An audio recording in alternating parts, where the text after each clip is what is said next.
Magandang araw mga kababayan. Welcome back sa hashtag Walk with Lan, ang channel na hindi natatakot magsabi ng katotohanan kahit gaano pa kasakit.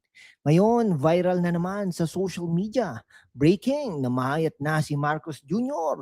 Hoy tuta Soto, wag ka magwala. Lagay ni Marcos, malala na. Sana gumaling na siya mga kaibigan. Yan po ang katotohanan. Pero teka, or isa na namang klasikong fake news na para mag-trending. Today, ilang mga minuto tayo ng deep dive, fact-based, walang preno, para sa mga kabataan at OFWs na gusto ng totoong analysis sa politika. No flap, no bias, just sharp, witty truth, buckle up. Una, ano ba talagang kumakalat? Screenshots ng medical report from St. Luke's, severe diverticulosis with preparation. Surgery daw, critical condition. May nagpo-post nga na nasa ICU. Nakakatawa din eh. No? Parang Marcos family curse ba ito? Noong 2022 campaign, health rumors din. Ngayon, 2026, diverticulosis naman. Stress from presidency o diet? But seriously, bakit laging ganito? Kasi sa Pilipinas, politics, health ng presidente equals political weapon. GMA, itong source natin sources, GMA, Inquirer, Palaces, not life-threatening. Marcos himself in video. Feeling well, ako best care. Playing with dog pa. Cute pero strategic PR. Ano ba yung diverticulosis? Pouches sa colon na nag-inflame, common sa older adults. Si Marcos 68, linked to low fiber diet, stress, that deadly kung treated early, antibiotics, rest, sometimes hospital stay. Hindi ito cancer o heart attack. Parang sumakit siya dahil sa sobrang init ng ulo sa Senado level. Malacanang, no need for medical bulletin kasi hindi serious. Bakit hindi transparent?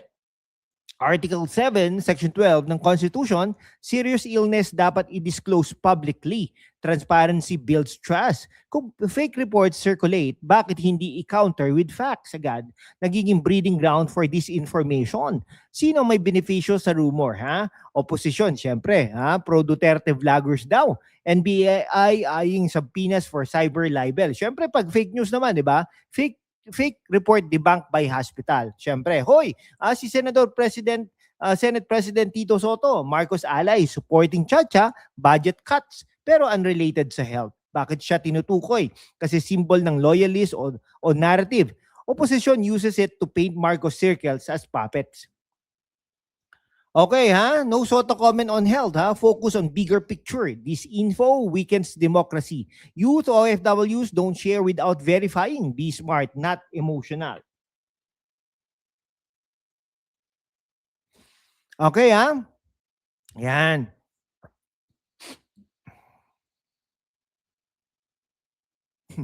Okay, nawala tayo. Bakit ganito ka-polarize ang Pilipinas? Siyempre, Marcos return, revival of old debates, martial law, health rumors, way to question fitness without direct attack.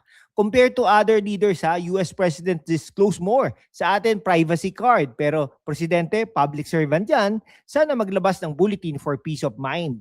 Imagine niyo kung si Lenny ang may ganito, medical bulletin agad, right? Double standards match.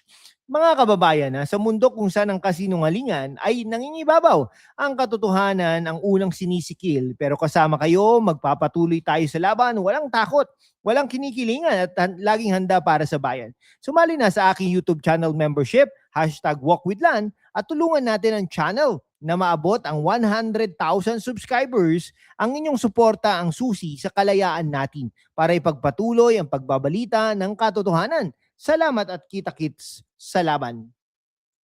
Okay Ayan, recovering. Bakit fake news? Para mag-chaos. Mga kabataan at OFWs, stay vigilant. Critical thinking ang armas natin. Sana gumaling talaga siya for the country, hindi para sa drama. Subscribe, like, bell on. Next episode natin. Salamat sa sa inyong pagsuporta. #WalkWithLan, fam. Laban lang.